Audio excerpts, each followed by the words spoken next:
Students, तो आज हमारा टॉपिक है डाटा विजुअलाइजेशन। हमने इसके पहले की वीडियो में हमने समझा था कि कॉन्वेक्स ऑप्टिमाइजेशन क्या होता है, वो कैसे वर्क करता है। आज हमारा टॉपिक है डाटा विजुअलाइजेशन इन मशीन लर्निंग। तो डाटा विजुअलाइजेशन एक्चुअल में होता क्या है? फर्स्ट थिंग, विजुअलाइजेशन क्या होता है? जैसे हमने पढ़ा था अभी कि डाटा तो होता है, ठीक है, मशीन में डाटा तो आपको समझ में आता है क्या होता है, पर विजुअलाइजेशन क्या होता है? जैसे मैं आपको कुछ बोलूँ कि जैसे आज मैं कार से जा रहा था और कार का एक्सीडेंट हो गया, तो आपको मैंने फ़ोटो तो नहीं दिखाई, पर आपने क्या इमेजिनेशन लगा लिया कि हाँ वो कार ऐसे जा रही होगी, ऐसे कुछ भी, मतलब जो मैंने बताया उसके बेसिस पे आपने एक इमेजिनेशन क्रिएट किया होगा, आपने उसकी विजुअल इमेज क्रिएट की होगी आपके माइंड में। तो वही एक विजुअलाइजेशन होता है। उसी टाइप से मशीन लर्निंग में भी जो डाटा को विजुअलाइज करना इम्पोर्टेंट है, ताकि डाटा को हम अंडरस्टैंड कर सकें। क्योंकि आपको अगर इमेज दिखाता तो मैं आप और अच्छे से समझ जाते, पर मैंने ओनली डाटा बताया आपको, तो आपको क्रिएट करनी पड़ी आपको इमेज। तो वही इमेज विजुअलाइजेशन का और डाटा विजुअलाइजेशन का मेन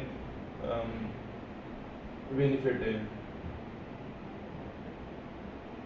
देन अगर कोई एग्जांपल, जैसे एक और एग्जांपल है, कुछ डाटा का लें। जैसे रो डाटा है हमारे पास किसी भी कंपनी का प्रॉफिट का, तो हम अगर उसको एक्सेल शीट पे देखते या फिर कोई टेबल में देखते, तो उस डाटा को समझने में हमें बहुत दिक्कत होती कि हाँ इस मंथ में इतना प्रॉफिट हुआ, फिर ये प्रॉफिट हुआ पर डे का, पर मंथ का, और पर ईयर का प्रॉफिट देखते, और फिर वो कम कितना हो रहा है, ज़्यादा कितना हो रहा है, वो उसको एनालाइज करने में बहुत दिक्कत होती है। और अगर हम उसी सारे डाटा को उठा के उसको प्लॉट कर दें और उसका ग्राफ बना दें, तो उस ग्राफ से हम देख पाएंगे कि हाँ हमें प्रॉफिट हुआ, फिर 2013 के बाद प्रॉफिट लॉस लॉस लॉस होने लगा, फिर 16, जब ईयर 16 आया तो 16 के बाद हमें प्रॉफिट हुआ, फिर थोड़ा लॉस में गया। तो वो हम विजुलाइज कर पा रहे हैं कि हाँ हमारा लॉस हो रहा है कि प्रॉफिट हो रहा है, कब हो रहा है, वो इन सेकेंड्स में हम पता लगा पा रहे हैं। जबकि हम उसमें अगर डाटा टेबल में देखते, तो टेबल में हमें पता ही नहीं लगता कि बहुत देर एनालाइज करने के बाद हमें पता लगता है कि हाँ अब प्रॉफिट हुआ, फिर लॉस कब हुआ था, कैसा क्या एनालिसिस हुआ था, वो सारी चीज़ें हैं। तो डाटा विजुअलाइजेशन इसलिए इम्पोर्टेंट है। देन डाटा विजुअलाइजेशन है क्या, कैसे होता है, वो सारी चीज़ें भी देखेंगे।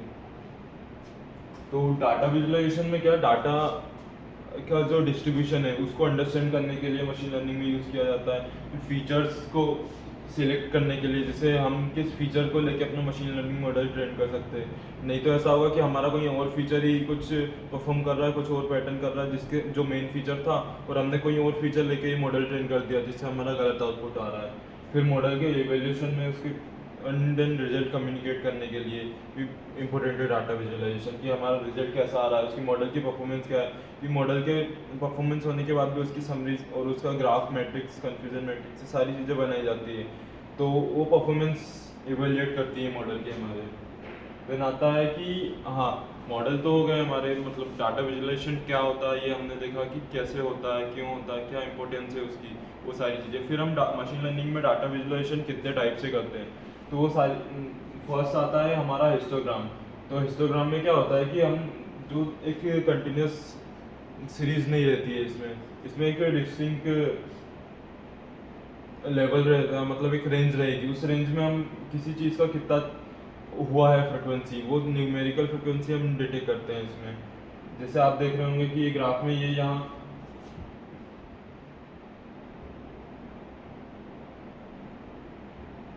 ये 10 to 15 वाली जो रो है, इसमें कितना हो रहा है कि ये 10 to 15 की रेंज में क्लास इंटरवल में ये फ्रिक्वेंसी इसकी 20 है, फिर ये 15 to 20 की रेंज में इसकी फ्रिक्वेंसी 25 है, फिर 25 to 25 की रेंज में ये इसकी फ्रिक्वेंसी 30 है। तो ऐसे हम एक रेंज में उसकी वैल्यू, उसकी फ्रिक्वेंसी को डिटेक्ट करते हैं हम हिस्टोग्राम डायग्राम में। देन हमारा आता है स्कैटर प्लॉट। स्कैटर प्लॉट्स, तो स्कैटर प्लॉट्स में क्या होता है कि हमारा जो भी पॉइंट्स रहते हैं, मतलब ये दो वेरिएबल के बीच में रिलेशन रहता है। जैसे हमारे पास हमने पढ़ा था फर्स्ट क्लास में कि दो वेरिएबल होते हैं, एक तो डिपेंडेंट वेरिएबल होता है, एक इंडिपेंडेंट वेरिएबल होता है। तो डिपेंडेंट और इंडिपेंडेंट वेरिएबल के बीच में रिलेशंस दिखाने के लिए हम स्कैटर प्लॉट का यूज़ करते हैं। जैसे मैं यहाँ देखूँ तो ये इस पॉइंट पे ये इसका रिलेशन इसके साथ है, मतलब एक एग्जांपल लें तो किसी की कोई एज है, तो किसी की एज अगर 40 है तो उसका वेट क्या होगा, किसी की एज अगर 30 है तो उसका वेट क्या होगा। तो अगर यहाँ किसी की एज 72 है तो उसका वेट अगर ये है तो ये यहाँ पे ये पॉइंट शो करेगा कि हाँ ये पॉइंट यहाँ से है यहाँ तक, तो इसकी ये वेट होना चाहिए, तो ये पॉइंट उसके रिलेशन को शो कर रहा है।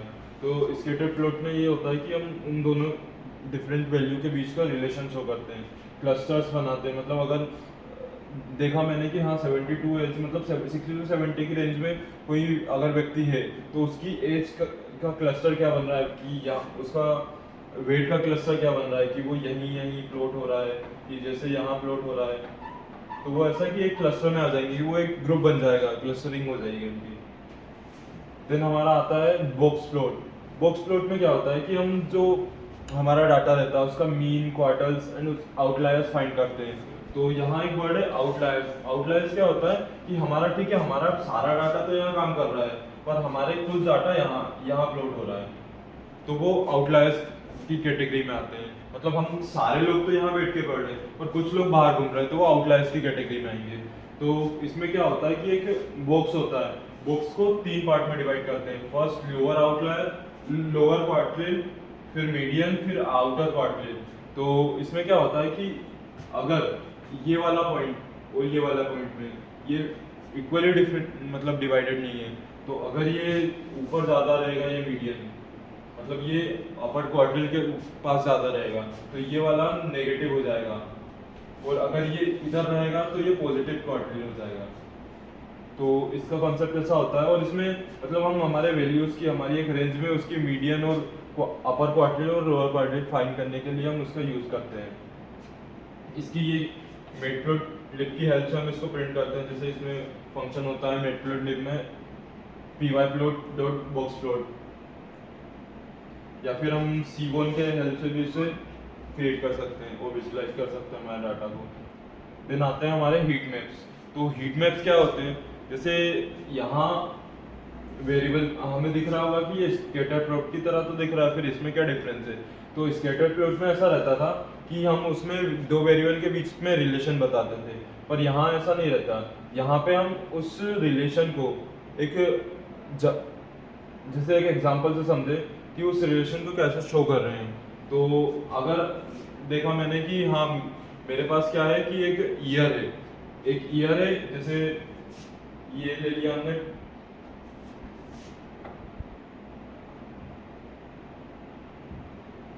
जैसे कोई ईयर ले लिया हमने कि 2020 ईयर में ये पॉइंट है, ठीक है, ये उसका ग्राफ बन रहा है, ये एक रेंज में इसका ग्राफ बन रहा है, ठीक है। और इसके बाद ये कोई कंट्री आ गई या फिर कोई सिटी ले ली, हमने यहाँ पे एक ईयर ले लिया और यहाँ पे एक सिटी ले ली। तो उसमें क्या होगा कि हमने यहाँ पे एक ईयर ले लिया और एक सिटी ले ली, तो ये बॉक्स क्या शो करेगा कि जैसे हम यहाँ कौन सा एग्जांपल देख रहे हैं कि हमारा कोई भी ईयर है, एक ईयर में एक सिटी के अंदर कितनी हमारी सेल्स हुई है। तो अगर सेल्स ज़्यादा हुई है तो वो उसको ग्रीन से या येलो बॉक्स से वो डिनोट करेगा, और अगर सेल्स कम हुई है तो वो उसे रेड बॉक्स से डिनोट करेगा। मतलब उसकी वो वैल्यूज गिरती जाएगी तो वो कम होता जाएगा, और अगर वो हाँ उसकी वैल्यू ज़्यादा हो रही है तो पॉजिटिव जब में जा रही है, मतलब सेल्स बढ़ रही है। जैसे हमारा जैसे कोई जो ट्रेडिंग करता है उसे पता होगा कि अगर लॉस होता है तो वो रेड होता जाता है, और अगर उसका प्रॉफिट हो रहा है तो वो ग्रीन होता जाएगा। तो उसी टाइप से हीट मैप्स है कि अगर उसमें सेल्स बढ़ रही है और सेल्स जा रही है तो उसका रिलेशन को शो करता है उसके कलर से। देन इसकी भी इस लाइब्रेरी की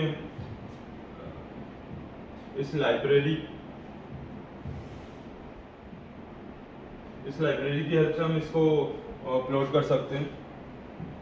देन हमारे आते हैं line plots.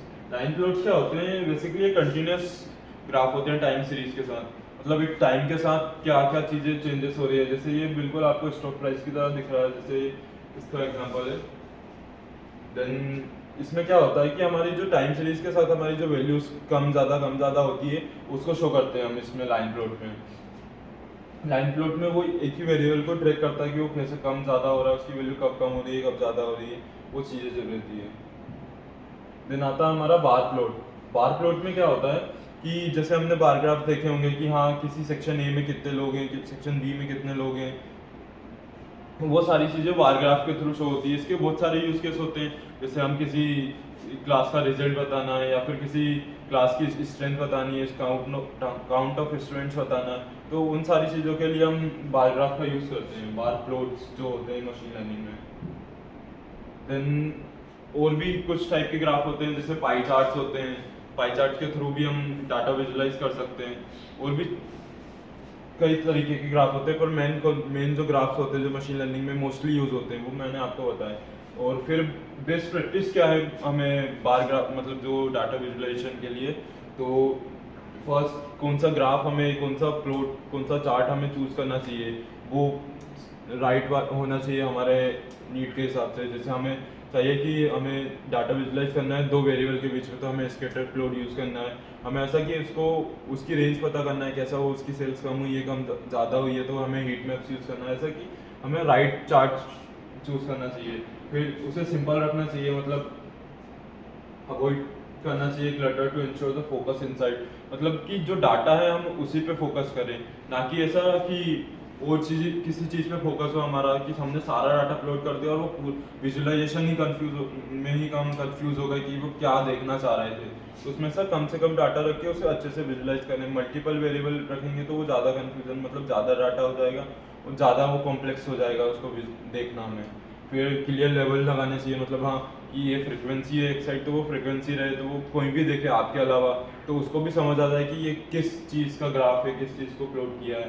Then colour effectively use करना, जैसे हीट मैप में अगर आपने रेड और ग्रीन दो कॉम्बिनेशन लिए हैं तो रेड कब आएगा, ग्रीन कब आएगा, ये ऊपर प्लॉटेड रहना चाहिए उसमें लेवल कि हाँ रेड का मीनिंग ये, ग्रीन का मीनिंग ये है, तो वो सारी चीज़ें भी मैटर करती है। देन विजुअलाइजेशन क्या उसमें प्रॉफिट करता है मशीन लर्निंग में, मतलब उससे हेल्प से हमें क्या और एडवांटेज मिल रहा है। तो इससे ये होता है कि हम जैसे कभी मॉडल ट्रेन करते हैं तो हमारे मॉडल ट्रेन करने से पहले हमें पता रहता है कि डाटा तो है ठीक है हमारे पास, पर हम उसके किस फीचर पे, किस पैटर्न पे उसे ट्रेन करें जिससे हमारे सही आंसर आ जाए। जैसे हमने किसी भी चीज़ की एज पे किया तो हम उसकी हाइट से लेके और वो सारी चीज़ें हमारे डिपेंडेंट वेरिएबल हो गए कि हाँ किसी की एज इतनी है तो उसकी हाइट क्या होनी चाहिए, वेट क्या होना चाहिए, तो हमें वो सही वेरिएबल मिल जाएंगे कि इस पे ये डिपेंडेंट है, तो वो उसके हिसाब से उसका ग्राफ बढ़ रहा है घट रहा है। सेल्स है तो सेल्स किस रीजन से बढ़ रही है घट रही है, वो सारी चीज़ें हमें पता लग जाएगी। तो ये मशीन लर्निंग में बहुत हेल्पफुल रहता है डाटा मॉडल को भी ऑप्टिमाइज करने के लिए, और हमारा जो आउटपुट है वो डिजायर्ड मिलता है। तो इस कारण डाटा विजुअलाइजेशन का यूज़ मशीन लर्निंग में किया जाता है। Thank you. हम नेक्स्ट लेक्चर में मिलेंगे अपने नए टॉपिक के साथ।